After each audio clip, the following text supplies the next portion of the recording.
"Don't do it," his friend whispered urgently, looking really concerned as he got more and more worried about what Troy was going to do. But when they shifted in their seats, he realized something was wrong. There were two girls sitting nearby, crying. Troy understood what he needed to do, so he grabbed his bag.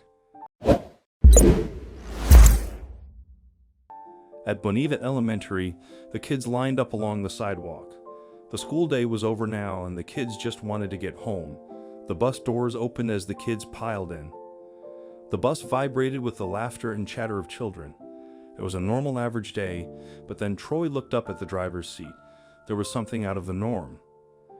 Normally, their bus driver was a man, but as Troy looked at the person behind the wheel, he noticed it was an older woman. She didn't seem as friendly as the regular bus driver. She ignored the children and just looked straight ahead with a frown forming on her lips. This was the first substitute driver, but Troy noticed a smell as he walked by.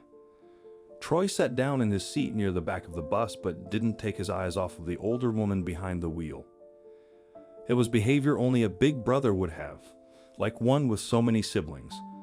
The woman's hair was thin and withered. She held the steering wheel with her bony knuckles. They stopped off at the first drop-off point just like normal. But when it was time for their second stop, the woman didn't even slow down, they just kept driving.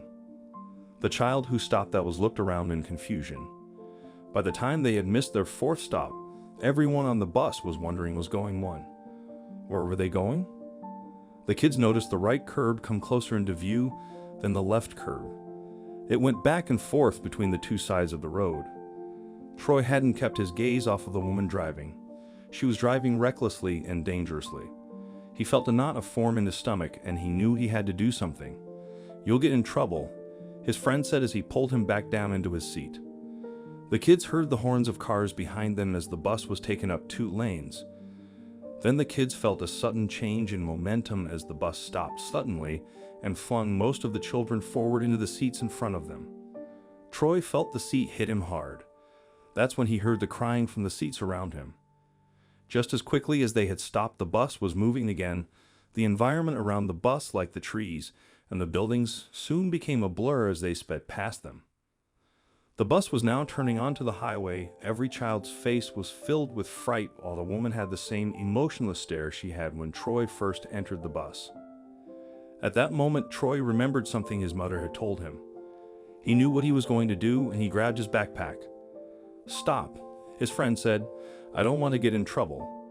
Others around him gave the same warning. The bus began vibrating as it got faster and faster. Troy knew this was very dangerous. Troy got his phone out from his backpack and dialed 911. The operator on the other end calmly asked him what was wrong. Troy hurriedly told them everything as he looked out of the window to pinpoint where they were. Soon Troy heard the sound of sirens and reassurance washed over him. Several police cruisers caught up with them, but the woman didn't seem to notice. It wasn't until she was surrounded and they heard angry instructions over a loudspeaker did the bus finally slow down and stop at another kid's drop-off. Officers ran towards the bus. The first cop flung open the bus doors, took the stairs in one jump, and grabbed the dazed, scraggly woman. The children heard the click of handcuffs, the scuffle of feet, and a slur of angry words they weren't allowed to repeat. The smell disappeared as she was pulled out. The kids might not have heard the final story, but the parents certainly did, and they were all furious.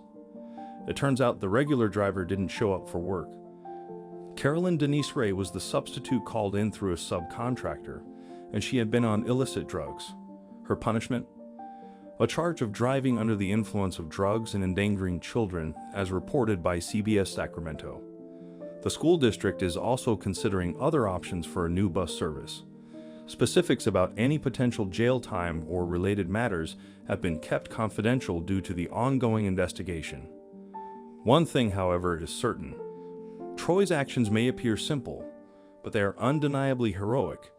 He noticed a problem, chose to take action despite others advising against it, and remained calm enough to provide the necessary information.